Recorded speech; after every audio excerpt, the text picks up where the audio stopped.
Kroger Tenderay Beef, no other beef so fresh can be so tender, presents Hearts in Harmony, transcribed. Friends, maybe you've noticed your family getting a little restless at the dinner table these last few days. Maybe you've caught that when's it coming gleam in their eyes. Well, you can bet they're all looking forward to the holidays, because holidays mean feasts of wonderful poultry, cooked as only you can cook a duck, goose, chicken, or turkey. And the wise woman knows that she can depend on Kroger's poultry to do justice to her cooking. Yes, Kroger's birds are the best birds in town, the plumpest, tenderest, juiciest, best-cooking birds you've ever enjoyed, and chock full of country fresh flavor. No, ma'am, nothing run-of-mine about Kroger's poultry. It's all specially selected for folks like you who demand the very best. For instance, look at those famous 4-point blue ribbon turkeys. You'll say you've never seen anything so plump and full of fine flavor meat. It melts in your mouth. It's positively delicious and juicy and sweet. That's because these remarkable 4-point blue ribbon turkeys are, 1, raised in the best turkey-growing areas by experienced turkey farmers. 2, scientifically fed to make them plump and juicy. 3, expertly dressed with all the care you'd take yourself. And 4, the ones that reach your Kroger store are specially chosen to please exacting people like you. Just try one and see. But remember, only your Kroger store has genuine 4-point blue ribbon turkeys. Order one now. And now, Hearts in Harmony. Penny's mother, Grace, whose husband, Jed, is ill in Mapleton, made a surprise visit to Rossville. But Penny was so anxious to tell her mother about her new job with Professor Rogers. No word of Jed has yet been mentioned. And as Penny talks more about her new position, her mother is increasingly enthusiastic. It pays all that money, Penny? Mm-hmm. Why, that seems impossible for a job like that. Oh, I thought so, too. And I told Professor Rogers there must be some mistake about it, but he said that was the money allowed for his assistant. But, Penny, that's so much. Oh, I'll work for it, darling. Professor Rogers said the hours would be terribly long. So, you see, there's an explanation for the high salary. The laboratory's heavily endowed. Well, it must be. Oh, I'm so happy for you, darling. I knew you would be. And I know that Jed... Good heavens, Mother! How thoughtless and selfish of me. I didn't even ask you about Jed. Well, I've only been here a few minutes, dear. And if there'd been anything really vital to tell you about Jed, I'd have told you. Oh, I should at least have had the courtesy to ask. How is he, darling? Fine. He's out of bed now. But he promised not to go to work again till next week. Well, then he's going to be all right. Well, you know Jed, Penny. He'll always be all right. Yeah, I guess he will at that. I'm the only thing that wears him down. And he's so busy with his new job in Mapleton, he doesn't see too much of me. Oh, tell me something, Penny. Mm-hmm. Well, only if you want to, dear. But I heard that you worked in Jed's office for Johnny Keith for a few days. Well, yes, just for a few days. But why for just that short time? I'm awfully surprised Professor Rogers had to give you a job. Why didn't Johnny offer you one? He did, darling. I originally intended to go to work for Johnny, but then I thought it best not to. Mother, I stopped working for Johnny because his wife is coming home. Alice is well? Oh, that's marvelous. Yes, we all think it is, but Johnny and I agreed that it wasn't a very good idea if Alice came home and found me working in Johnny's office. Oh, nonsense. If Alice is half the girl I know she is, she'll think it was grand. That's a big if, darling. She may have changed a great deal since she's been away. And according to Johnny, her letters indicate that she's changed. Her letter indicated it? Yeah. Yes, it made me realize that Alice is going to be a different girl from the Alice who went away. Well, in what respect, dear? She's going to be selfish, which is something she never was. Well, she certainly wasn't. She's going to be suspicious, and she used to be the most trusting soul in the world. But you can't tell all this from a letter, dear. I think you can, darling. Johnny read me parts of it. There was something written between the lines that I didn't like. Something that warned me not to be too near Johnny when Alice comes home. Well, I won't try to argue into something you don't want to do. But I know Jed would be tickled to death to have you and Johnny both working in his office here. That's one of the things Johnny and I liked about it. We knew that you and Jed would be awfully pleased. Well, you can still do it, darling. No, Mother. I think the less I see of Johnny from now on, the better it'll be for all concerned. Oh, Penny, under the circumstances, do you think you have to put him completely out of your life? I wonder. Well, I don't see why you should. Oh, there may be many reasons. Maybe I should have been smart and put him out of my life a long time ago. Now, why do you say that? I don't know. It's just something that occurred to me. I guess that's as good enough reason as any for saying it. Penny, may I ask you something? Anything you like, Mother. Oh, don't answer this if you don't care to. But how much do you love Johnny? As much as ever? That'd be kind of hard to say. You do love him, don't you? I'd be a fool to say I didn't.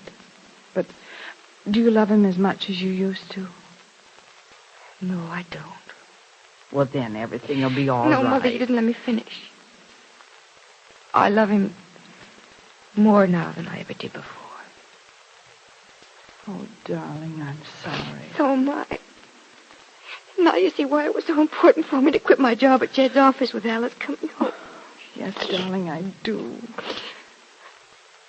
And Johnny, does he feel the same way? I don't know. I can't be sure. Well, I think you can be of Johnny. You mean it? You think he loves me as much as he ever did? If not more. Must be pretty awful for him, then. If he loves me, he can't love Alice, too, and yet he has to live with her.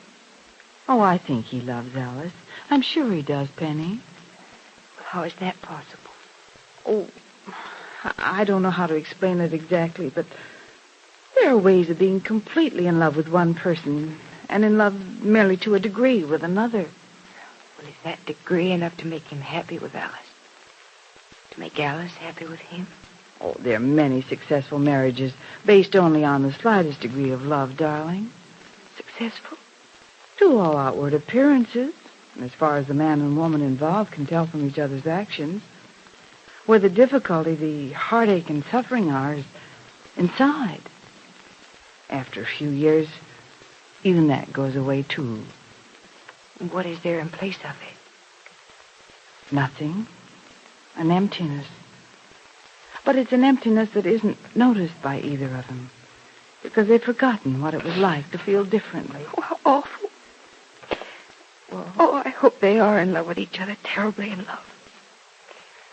I prefer that to having either one of them unhappy. Don't worry about Johnny or Alice, Penny, dear. Worry about yourself. Oh, you sound a little bit like Freddie. Freddie?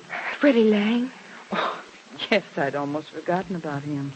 How's he getting along? Oh, he's turning out to be a fine young man. You be proud of him. Well, if he turns out well, it's you I'll be proud of. Oh, how upset I used to get at the mere thought of him. You're like him now. He's my self-styled protector. Oh? Mm-hmm.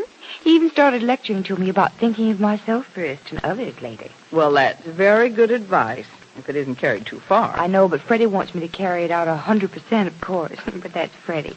He doesn't really mean it. No trouble from him anymore, then? Oh, you'll be more than satisfied with him. But be careful of one thing, darling. Don't hurt his feelings.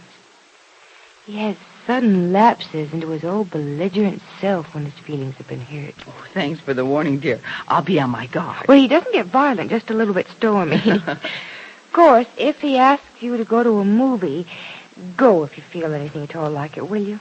Otherwise, he'll go into a tirade about how you think you're too good for him. Well, if he asks me to go to the movies tonight, I think I'll accept. I think I'd like to go to a picture show. Good heavens, it just dawned on me.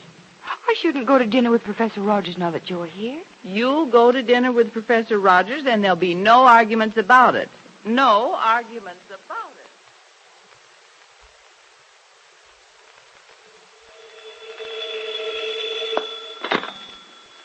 Hello?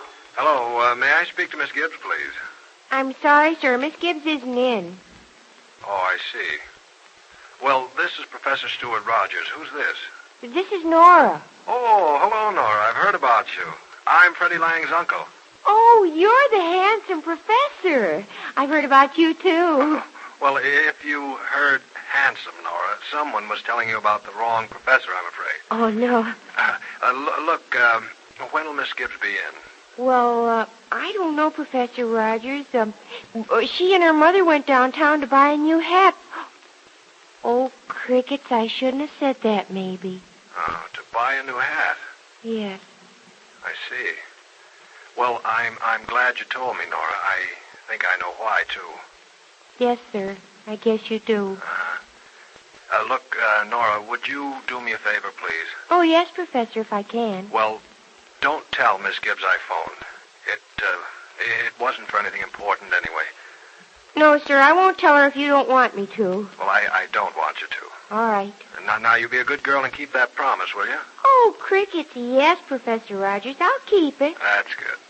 Well, thanks and goodbye. Goodbye, sir. Now, why? Why are people always telling me things and then telling me not to tell anybody? I've got to ask my dad.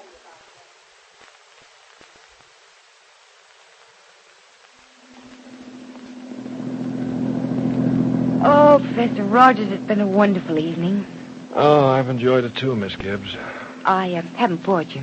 Oh, not one bit. Have I bored you? Well, you used to irritate me terribly, Professor, but believe me, you've never been a bore. Well, I'm glad of that. I irritated you, too, didn't I? Oh, slightly at times. Well, we're going to stop irritating each other from now on, aren't we? Well, I hope so. Well, unless something I have to tell you now will turn you against me for all time. Oh, that sounds serious. It is. I don't know quite how to say it. It's been in my mind all evening. You mean to say that you've had something on your mind all evening and you haven't told me about it? Well, I knew about it this afternoon, and I called your house to tell you about it this afternoon, but... Well, now I'm glad I didn't. Well, Nora didn't tell me that you called the house this afternoon.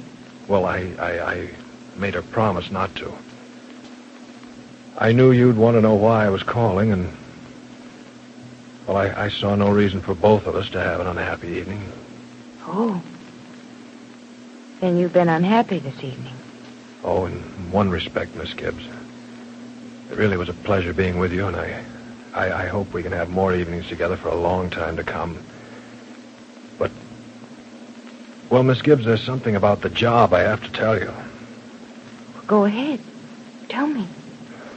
All right, and I'll be blunt about it, too. Something's come up. The finance board called me this afternoon and told me that you just won't do for the position. Oh, I see. I'm sorry, Miss Gibbs. I don't know why, and...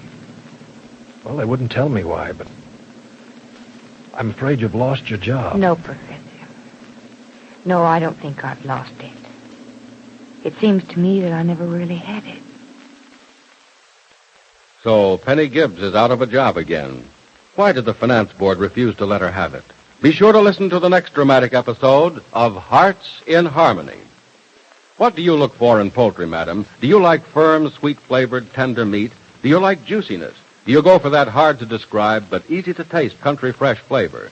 Do you prefer a bird that's plump with clean, crisp skin, with plenty of breast and fat legs and wings? Well, that's the sort of poultry you get at your Kroger store, the best birds in town. You see, Kroger's poultry is specially chosen to please hard-to-please people like you. And that's why it comes out of your oven tasting better, more flavorful, tenderer, juicier. For instance, those aristocrats of the poultry kingdom, 4-point blue ribbon turkeys. Now, these birds are better, 4 ways better. They're raised in the finest turkey-raising areas by master turkey growers. Then they're scientifically fed, actually coddled, to make them plumper and more tender. Next, they're dressed expertly, as carefully as you would dress a prize bird. And the ones that finally reach your Kroger store are specially selected for folks like you. Why don't you order a famous 4-point blue ribbon turkey at your Kroger store now? Now, your local announcer.